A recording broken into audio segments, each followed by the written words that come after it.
Bonjour, je m'appelle Violetta Bobotan, je suis psychologue à Marseille et je suis spécialisée en hypnose. Aujourd'hui, je vais vous parler justement de l'hypnose. Les objectifs qu'on se propose pour aujourd'hui sont identifier les étapes importantes de l'histoire moderne de l'hypnose, définir l'hypnose et déterminer les caractéristiques neurophysiologiques et l'état de conscience modifié, distinguer les différentes techniques hypnotiques et les états de transe. Considérez également les indications et les contre-indications de l'hypnose. Voilà, le mot hypnose vient du grec hypnos, qui signifie sommeil. Hypnos, le fils de la nuit et le frère jumeau de la mort, personnifie le sommeil dans la mythologie grecque. Le même mot propre, le même nom propre, sert d'étymologie à l'ensemble des phénomènes cliniquement observables, réunis sous le vocabulaire de l'hypnose, et aux médicaments induisant le sommeil.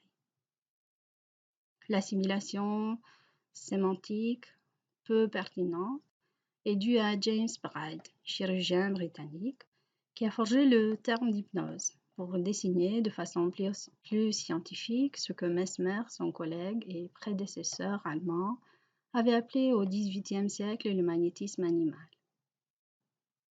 L'histoire moderne de l'hypnose prend ses racines dans le magnétisme animal, découvert ou inventé par un médecin viennois, Franz Anton Mesmer. Mesmer était convaincu qu'un fluide magnétique invisible rayonnait dans l'univers, que certaines maladies étaient dues à un déséquilibre de ce fluide dans l'organisme et qu'il était impossible de les soigner en restaurant l'équilibre magnétique du corps. En 1843, James Braid rebaptise le magnétisme. Il l'appelle naissance de l'hypnotisme. Braid rejette l'existence du fluide et la notion de volonté de la part du magnétiseur et décrit cette technique comme essentiellement physique et cognitivo-comportementale. Pour lui, il s'agit d'une redéfinition du magnétisme animal, d'une part, et la découverte d'un autre type de fonctionnement mental. D'autres noms, comme le marquis Armand de Puységur, le neurologue Jean-Martin Charcot, qui représente l'école de la Salpêtrière, son opposant Hippolyte Berain de l'école de Nancy, utiliseront l'hypnose dans leurs soins aux malades. Freud s'y intéresse également et l'abandonne rapidement pour passer à la psychanalyse. C'est cependant Milton Erickson qui marque un tournant décisif dans l'histoire de l'hypnose et permet à la discipline de vivre une véritable renaissance. Il a révolutionné non seulement la méthode et les techniques d'hypnose, mais sa modalité même. Par exemple, en considérant l'inconscient comme une réserve de ressources plutôt que comme une boîte de Pandore, en incitant le patient à s'en remettre à cette forme de fonctionnement de l'esprit au lieu de s'en méfier. Et on va définir maintenant l'hypnose. Selon Erickson, l'hypnose est un état de conscience modifié, caractérisé par certaines réactions physiologiques, relaxation musculaire, diminution de la pression sanguine, ralentissement des mouvements respiratoires, et par une réceptivité élevée aux suggestions, un accès plus facile aux émotions, aux idées et aux souvenirs inconscients. L'hypnose isole la personne de son environnement conscient immédiat et dirige ainsi son attention à l'intérieur d'elle-même et vers ses propres potentialités réelles.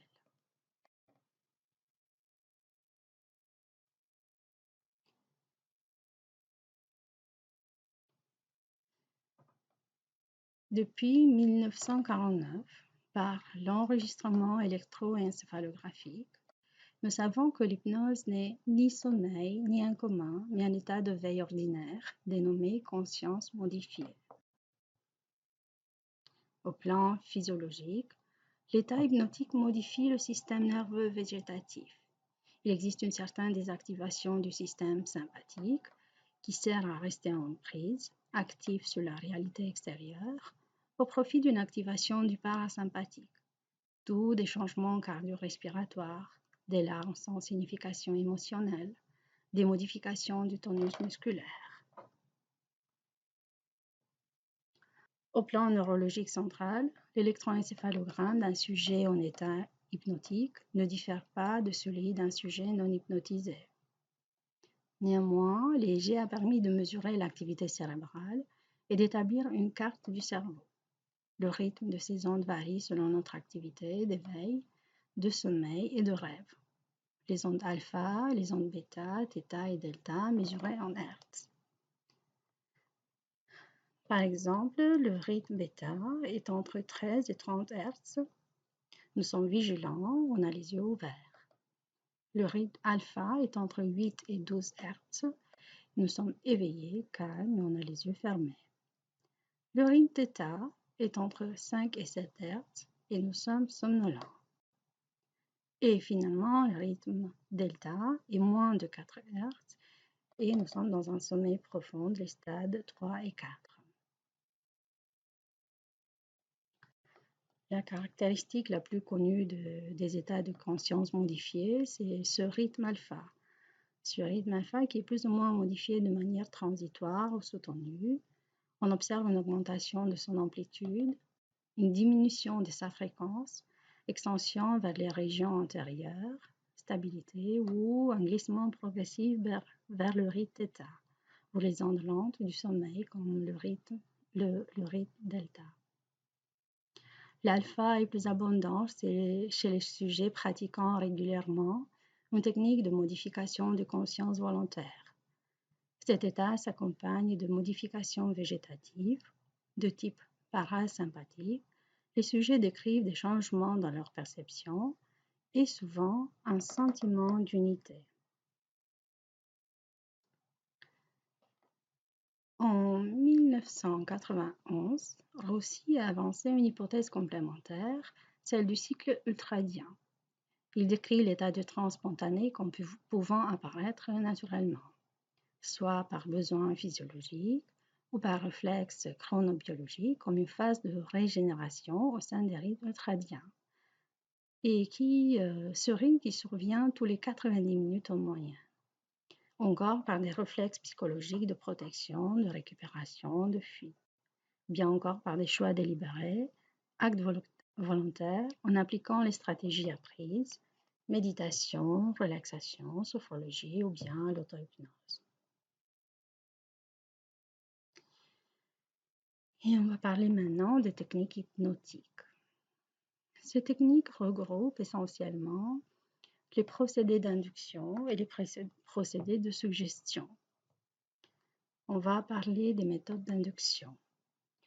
Ce sont des méthodes innombrables qui utilisent habituellement comme support les voies sensitives d'un ou de plusieurs canaux sensoriels.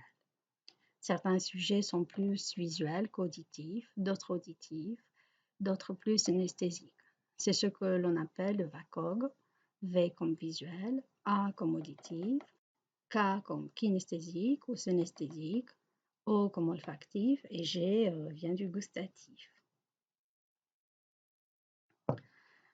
Les techniques traditionnelles d'induction regroupent les procédés anciens caractérisés par leur style directif, autoritaire et très ritualisé, alors que les techniques nouvelles ou ericksoniennes sont permissives, catalysatrices.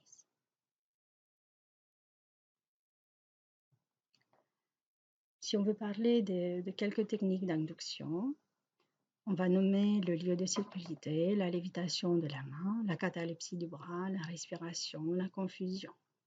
L'induction paradoxale, c'est un hypnothérapeute québécois, Gaston Brosseau, qui s'ingénie à suggérer aux patients de surtout ne rien faire pour entrer en transe. Une autre technique hypnotique ou d'autres techniques hypnotiques, ce sont les suggestions. La suggestion est un phénomène banal de la communication quotidienne. Elle consiste à un message destiné à influencer l'interlocuteur dans sa pensée, ses motivations, ce comportement. Et les suggestions utilisent tous les canaux de la communication, verbale, paraverbale, timbre, intonation, non-verbale comme les gestes, les mimiques et les postures. Dans l'hypnose classique ou traditionnelle, le thérapeute est plutôt directif et procède le plus souvent par des suggestions directes. Dans l'hypnose ericksonienne, au contraire, l'influence du thérapeute vise à faciliter chez le patient l'émergence des données inconscientes ou oubliées. Le thérapeute est permissif et procède de préférence par suggestion indirecte. Les suggestions directes indiquent clairement des intentions du thérapeute qui risquent d'entraîner ou de confirmer des résistances. C'est typique de l'hypnose classique, directive et autoritaire, injonctive. Alors qu'en hypnose ericksonienne, elle est utilisée à certains moments, respectant une bonne synchronisation avec le sujet, ses mots, son canal sensoriel, sa métaphore. Utile pour les anesthésies, les hallucinations négatives et positives, les modifications des sensations corporelles, les suggestions post-hypnotiques. Les suggestions indirectes. L'objectif précis n'est pas dévoilé au patient. La suggestion indirecte est plus permissive. Elle évite les résistances, laisse au patient le choix, contourne ces résistances, action de diversion. Voilà, et nous allons parler maintenant de la profondeur de la transe. Puisqu'il y a 3 types de transe, ce sont les transes légères, moyennes et profondes. La transe légère, c'est l'état de relaxation qui n'exclut pas les mouvements volontaires. Les observations les plus courantes sont le clignement des paupières, la salivation, l'inhibition des réflexes de déglutition, la diminution du tonus musculaire, le relâchement des muscles du visage, le ralentissement respiratoire et cardiaque, l'abaissement de la tension artérielle. La transe moyenne, dans ce type de transe, le changement de rythme respiratoire, c'est selon les thèmes et les suggestions abordées. Le changement du tonus, le réajustement de la posture corporelle, l'accentuation de la détente musculaire et de la sensation de calme, les réponses oculaires ERM, comme dans les rêves et le sommeil paradoxal. Et finalement, nous allons parler de la transe profonde ou la transe somnambulique. La relaxation augmente et se généralise avec des soupirs, une révulsion possible des yeux, des mouvements involontaires lents, excessifs. La motricité est amortie, affaissement des épaules, la lévitation des membres, les réponses ralenties, une difficulté de parler sans stimulation extérieure. L'évocation des souvenirs anciens est facilitée par la transe profonde utilisée dans la technique de la régression en âge, technique à utiliser par un praticien expérimenté, indiqué dans les psychotraumatismes anciens de l'enfance par exemple. Au cours d'une même séance de transe, le sujet peut passer par différents états de profondeur. La profondeur peut être recherchée et provoquée ou bien spontanée dans les transitions, peuvent être très rapides ou très progressives. Il est possible d'être en transe, même en mouvement. Et comment on reconnaît un état de transe? Voilà, on a quelques indices. Des indices moteurs, neurovégétatifs, sensoriels, des manifestations physiologiques, corporelles, psychologiques. Des signes objectifs sont observés directement par le thérapeute et les signes subjectifs sont décrits par le patient en fin de séance et indicateurs de l'état. Quelques indicateurs moteurs de transe. On va donner quelques exemples ici. Ce sont la léthargie, la détente, le relâchement des muscles du visage, la modification du tonus musculaire, l'hypertonie ou l'hypotonie, la catalepsie, la rigidité, les mouvements automatiques, la relaxation musculaire volontaire, le clignement ou la trémulation des paupières, la lévitation spontanée, le ralentissement du débit verbal, les activités idiomotrices. On a d'autres indicateurs sensoriels de transe par exemple. Et ici, on peut parler de la sensation de lourdeur ou la sensation de légèreté, la sensation de chaleur ou de fraîcheur, les fourmillements, la modification du schéma corporel, l'hypersthésie ou l'hyposthésie générale ou partielle, l'inhibition ou l'excitation sensorielle selon le thème abordé, les hallucinations sensorielles complexes positives ou négatives, et des perceptions olfactives, auditives, visuelles, synesthésiques et même gustatives. D'autres indicateurs de transe, ce sont les indicateurs cognitivo-affectifs. Ici, on peut donner comme exemple le relâchement des associations, la pensée de type analogique, l'interprétation littérale, la logique particulière, la distorsion temporelle, la production d'images abstraites ou concrètes, l'évocation de scènes vécues ou fantasmées, rêves éveillés, expression facilitée des émotions, abstraction affective, facilitation des souvenirs, la capacité de s'imaginer dans le passé ou dans le futur, l'hallucination psychique, le sentiment de détachement, éloignement, les amnésies, les hypermnésies, les paramnésies. D'autres indicateurs de transe sont les indicateurs neurovégétatifs. Et là, on peut donner comme exemple la modification du rythme cardiaque, la modification du rythme respiratoire qui est en diminution, la diminution de la tension artérielle également, le larmoiement, la rhinorrhée, la midriase, l'activation passagère de la musculature lisse comme la salivation, le péristaltisme intestinal, la toux, la dilatation bronchique, la vasodilatation périphérique, l'inhibition du réflexe de déglutition. Et voilà, on va parler maintenant des indications de l'hypnose. L'hypnose, on peut l'utiliser très bien en psychiatrie, comme en oncologie, en rhumatologie, en chirurgie, en médecine dentaire, sexologie, gynécologie, obstétrique, et notamment en psychiatrie, dans les troubles anxieux, dans les dépressions, dans les addictions, dans les troubles du comportement alimentaire, etc. Et on peut utiliser l'hypnose comme complément à toute psychothérapie. Elle peut avoir également une place centrale ou complémentaire dans une prise en charge intégrative.